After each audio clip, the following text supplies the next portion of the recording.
পৌষ সংক্রান্তিকে কেন্দ্র করে দুদিনব্যাপী মেলার আনুষ্ঠানিক উদ্বোধন হলো মালদার মানিকচক উত্তর চণ্ডীপুর এলাকায়। মালদা জেলা কিষাণ জাতি সেবা সমিতির উদ্যোগে মেলার আয়োজন করা হয়েছে। দুদিনব্যাপী মেলার মঙ্গলবার আনুষ্ঠানিকভাবে উদ্বোধন হয়। নব সংগঠনের পতাকা উত্তোলনের মধ্য দিয়ে মেলার সূচনা করা হয়। স্যালাইন কাণ্ডে তোলপাড় গোটা রাজ্য, বিভিন্ন জায়গায় মিলেছে বিতর্কিত স্যালাইনের খোঁজ। যদিও এই স্যালাইন ব্যবহারে গন্ডগোলে আঁচ আগেই পেয়েছিলেন বলে দাবি করেছে উত্তর দিনাজপুর জেলা ইসলামপুর মহকুমা হাসপাতাল কর্তৃপক্ষ। রিঙ্গাল ল্যাক্টের স্যালাইন রোগীদের শরীরে দেওয়ার কিছুক্ষণের মধ্যে নানান সমস্যা দেখা দিত বলে দাবি করেছেন সেখানকার চিকিৎসকেরা।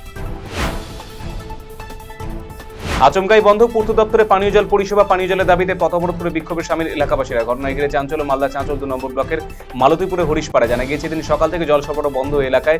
গ্রামে সাবমার্সিবল থাকলেও তা বেহাল, নেই কোনো গভীর নলকূপ। ফলে জল না পেয়ে দৈনন্দিন কাজ করতে গিয়ে সমস্যায় পড়তে হয় এলাকাবাসীদের। পানীয় জলের দাবিতে রাজ্য সড়ক অবরোধ করে বিক্ষোভে সামিল হন এলাকাবাসীরা।